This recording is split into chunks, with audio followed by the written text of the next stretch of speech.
Hey, what's up? What's up? What's up? This is Linda. Sophia Brings Light is the name of the channel. And this is my segment on what have I been doing for the February, March kind of time.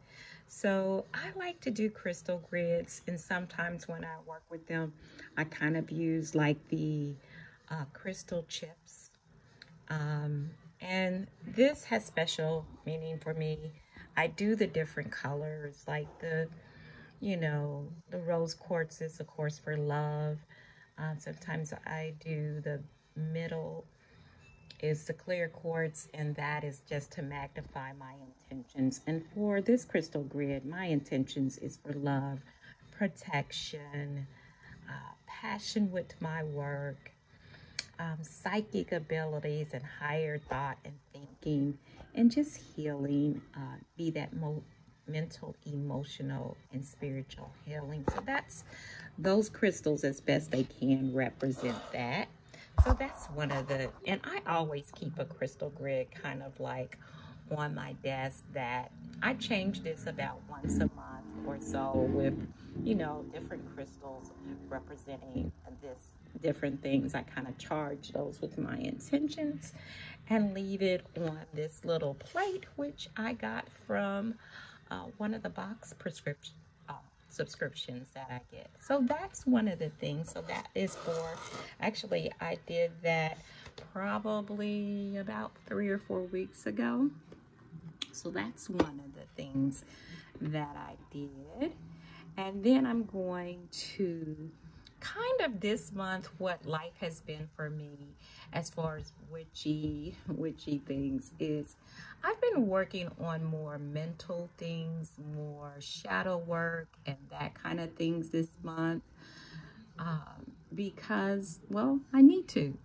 And when I say mental, working on more meditation, visualizations, I've been doing some or attempting, I'm still working with astral travel, attempting astral travel, working with lucid dreaming, paying more attention to my dreams and documenting those things. So I've been doing more of that kind of work this month. And so that is that. Then some of the, I do daily, not really daily, every couple of day card pulls, and I've been working with the Hoodoo Tarot for the month of February and March. And so this is some of my card pulls that I pulled. And then I also, I do a couple of card pulls from a tarot deck, and then I do a couple of card pulls from an oracle deck, and that is my Mary Magdalene oracle deck that I have worked with this month. And that is my card pull, and this one says resurrection. The ego lies and the soul rises. This ego rises and the soul rises. Resurrection is in your life. And then this one here is ascension. Father up is father in. That's kind of really been a theme for me this month. This one here is Father of Coins. I drew this about, or I picked this or pulled this about 2 or so days ago. And for the message I get from that card is that I've been going through some things, and I think like the Father of Coins is just kind of telling me, don't forget all the skills you have. Don't forget your magic, pretty much. Don't forget your magic, because that is a way for you to get through. And then I drew the 5 of Nines. And as you can see, she has a coin in her mouth. And she has 5 knives. For me, for that and what's been going on with my situation, again, that kind of goes in, don't forget your magic. Watch what you're speaking. Sometimes there's hidden meaning behind words, and sometimes they can be kind of stabbing. So just be aware, for me, of what people are bringing to you, what you speak in and what you speak. Because sometimes there's something hidden, like she has a coin there behind the message. That's what I got from that. So that is that. That's my Black Madonna. I think she's beautiful, and I did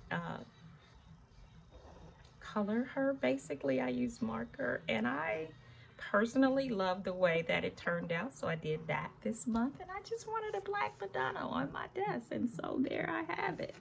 Okay, that is that. So that's another thing that I worked on, and usually I keep my cards up for a couple of days, and eventually sometimes I put them in my journal, and sometimes I don't. So that is that. Okay, and now I'm going to some of the books that I have been working on or reading some this month.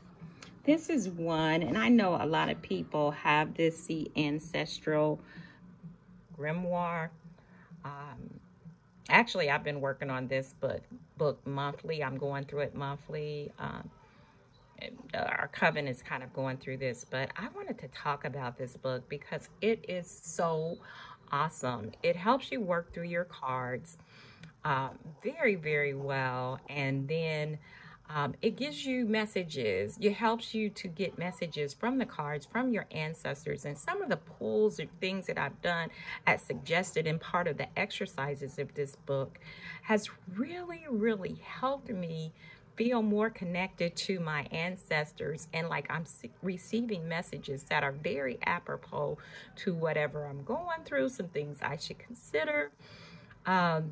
I really suggest you get this, and like I said, I'm working through this book, and I worked through it January, February, and March, and March message was really, really good. And as you're pulling, you pull from the major arcana, the court cards, and then, you know, of course, the regular cards there. But it'll tell you this, if you pull from the major arcana, maybe this will represent an ancestor or whatever. Very, very helpful. And it's a different way of working with your cards. It is well worth the read, well worth going through the exercises as described. Gives you another insight and another way to work with your cards. And I plan on continuing till we finish up. We kind of had started in the back of the book because when we started, I think it was like November or December. Now we're kind of working through the front of the book from January, February, and now we're in March, and I have been working with it monthly. I try to get my cards done by the end of the month, but like I said, very insightful, helps you to, I feel like I'm really relating and communicating with some ancestors, some that I may not have known, and there is definitely what I'm pulling is apropos, like I said, for what's going. So that is really, really good. So I have enjoyed this Ancestor Grimoire by Nancy Hendricks.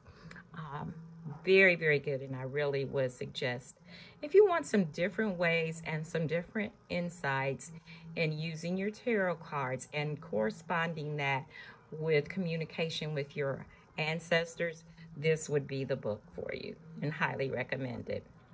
And then I'm going to go over here to this book I actually ordered off of the author's page, and it's Liber Cathonia.